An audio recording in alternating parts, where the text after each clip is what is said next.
Let me tell you this truth real quick. They can take your job. They can ruin your name. They can even control what you see. But they can't own your mind unless you hand it over.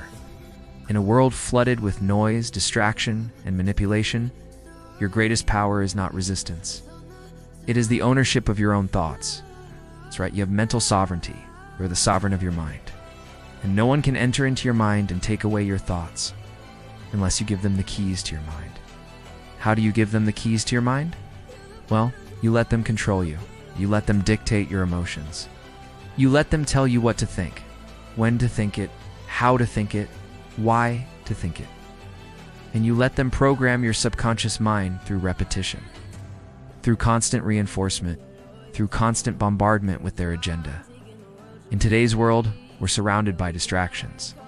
We're surrounded by people who want to control our minds, because if they can control our minds, they can control our actions, can control what we buy, where we go, who we talk to, how we vote, and ultimately how we live our lives. So why would anyone even want to try to take your mind? Well, because there is power in numbers. If they can control 1,000 minds, then they can control 1,000 people.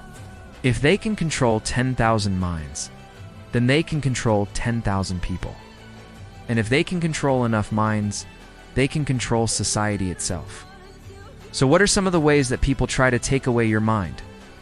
Well, one of the most common ways is through repetition. The old adage, say it and you'll believe it. If you repeat something over and over and over again, eventually you will start to believe it. In fact, this is how a lot of people become hypnotized. It's not because they're weak or anything like that.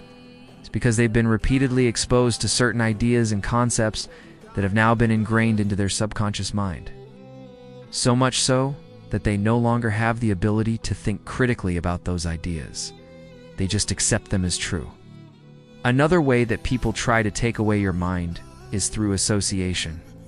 You know, if you associate certain thoughts with certain people, then those thoughts will eventually become part of your thinking process. For example, if you always think of your mother when you hear the word love, then the word love will always bring up thoughts of your mother. This is why it's so important to be careful of the company you keep. The people you spend the most time with will eventually rub off on you. If you want to change your thinking, you have to change the people you spend time with. Another way that people try to take away your mind is through suggestion. You know, if someone constantly suggests certain ideas to you, eventually those ideas will start to take root in your mind. For example, if you have a friend who's always talking about how great communism is, eventually you might start to think that communism is great too. This is why it's so important to be careful of the information you consume. Not everything you see and hear is true. You have to be able to discern between what is true and what is false. Otherwise, you will end up believing everything. So what can you do to protect your mind from being taken away? Well, first of all, you need to be aware of the different tactics that people use to try to control your thinking. Secondly, you need to be strong-willed. You need to have the ability to resist temptation and to say no to things that you don't want. And finally, you need to be constantly filling your mind with positive, constructive thoughts. This will help to crowd out all the negative and destructive thoughts. So remember, they can't take your mind away unless you give it to them. Be strong. Be strong-willed. Resist temptation and protect your mind. Your mind is your most valuable asset. Don't let anyone take it away from you. Alright, thanks for watching. Make sure to check out my other videos. I'm here to help you become the best version of yourself. Stay tuned.